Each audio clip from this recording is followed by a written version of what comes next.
오늘 성찬식을 우리가 참여하기 전에 오늘 본문 말씀을 중심으로 해서 성찬은 이런 것입니다 라고 하는 제목으로 잠깐 말씀의 은혜를 나누려고 합니다.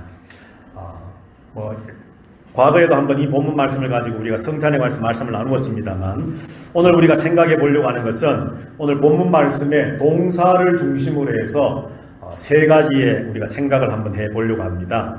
자, 먼저 본문의 말씀에 보시면 24절과 25절 말씀에 보면 첫 번째 동사가 있습니다. 그게 뭐냐면 행하라 하는 것입니다. 행하라. 24절에 보니까 축사하시고 떼어 이르시되 이것은 너희를 위하는 내 몸이니 이것을 행하여 나를 기념하라. 25절의 말씀에도 중간쯤에 보면 이 잔은 내 피로 세운 새 언약이니 이것을 행하여 마실 때마다 나를 기념하라. 그렇게 말씀을 합니다. 예수님께서 제자들에게 첫 번째 성만찬을 베푸시고 제자들에게 아마 말씀을 그렇게 하셨을 것이고, 그 첫 번째 성찬에는 참여하지 못했지만 나중에 사도의 그룹에 동참하게 된 사도 바울이 오늘 이 고린도전서 말씀을 기록을 하면서 성찬에 관한 구체적이고 자세한 말씀을 우리에게 남겨주면서 이 성찬을 행하라, 행할 때마다 라고 하는 말씀을 기록을 했습니다. 사실 우리 아름다운 교회는 1년에 2차례만 지금 성찬을 합니다만, 오늘 이 말씀을 볼 때 사실 성찬은 자주 하면 할수록 더 좋은 것이다 라고 하는 것을 알 수가 있습니다. 성찬을 행하라, 행할 때마다 나를 기념하라. 그래서 주님은 바울을 통해서 우리에게 말씀하시기를 이 성찬을 실제로 행하라고 말씀합니다. 두 번째 동사가 뭐냐 하면 바로 이어서 붙어서 나오는 나를 기념하라, 기념하라고 하는 동사가 나옵니다. 기념하다. 그러니까 행하기는 행하는데 성찬에 우리가 참여하고, 교회는 목사는 성찬을 베풀고 성도들은 성찬에 참여하여서 성찬식을 행하는데, 이 성찬을 왜 하느냐? 바로 주님을 기념하기 위함이라는 것이죠. 그런데 주님을 기념한다는 것이 도대체 뭘까? 우리는 예수님을 본 적도 없고 예수님을 만난 적도 없는데 예수님을 기념한다, 예수님을 기억한다, 도대체 이 의미가 무엇일까? 이 의미 속에 담겨져 있는 좀 더 깊은 의미는 주님의 십자가와 부활을 기념하고 기억하라는 것입니다. 주님이 왜 십자가에 죽으셔야만 했는지, 왜 주님이 피 흘리셔야만 했는지, 왜 주님이 이 몸이 찢기시는 고통을, 고난을 당하셔야만 했는지를 기념하고 기억하라는 것이죠. 그리고 주님이 죽은 지 사흘 만에 부활하신 그 의미가 무엇인가를 기억하고 되새기라는 것입니다. 우리가 성찬을 오늘 행합니다. 여러분들 저와 함께 성찬에 참여합니다. 그러면 그저 세례교인이기 때문에 나는 성찬에 참여합니다라고 하는 단순한 어떤 그런 기계적인 의미가 아니라, 우리가 예수 그리스도의 십자가의 고난을 기억하기 위해서, 그가 십자가에 흘리신 피의 의미, 보혈의 의미가 무엇인가를 다시 되새기기 위해서 우리는 오늘 성찬에 참여한다는 것이죠. 오늘 성찬에 참여하는 저와 여러분들 모두가 주 예수 그리스도의 십자가와 또 부활, 십자가의 그 죽음의 고난과 주님의 부활의 사건을 기억하고 기념하는 거룩한 믿음의 성도들이 다 되시기를 주님의 이름으로 축복합니다.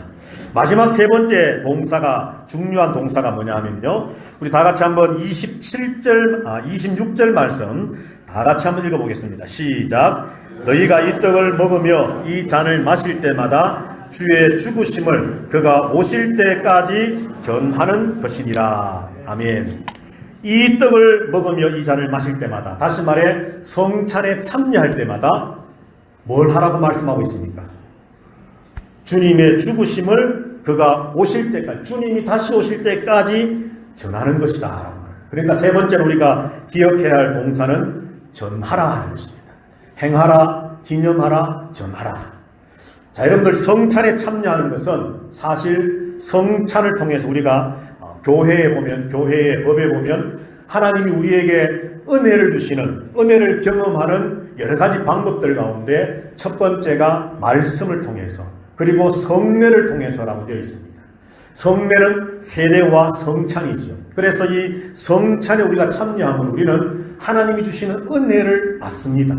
그런데 하나님이 주시는 은혜를 받는 것으로, 내가 무언가를 하나님께로 받는 것으로 끝나는 성찬이 되면 안 된다는 거죠. 오늘 성경에 보니까 이 성찬의 마지막 의미는 전하는 것입니다. 무엇을? 예수님의 죽으심을, 거기에 보태어서 예수님의 부활하심을, 복음의 가장 중요한 핵심 내용인 예수님의 십자가와 부활이라고 하는 이 사실을 다시 한번 이 성찬에 참여하면서 우리가 기억하고 행함으로 다시 우리의 마음속에는 이런 결단이 있어야 됩니다.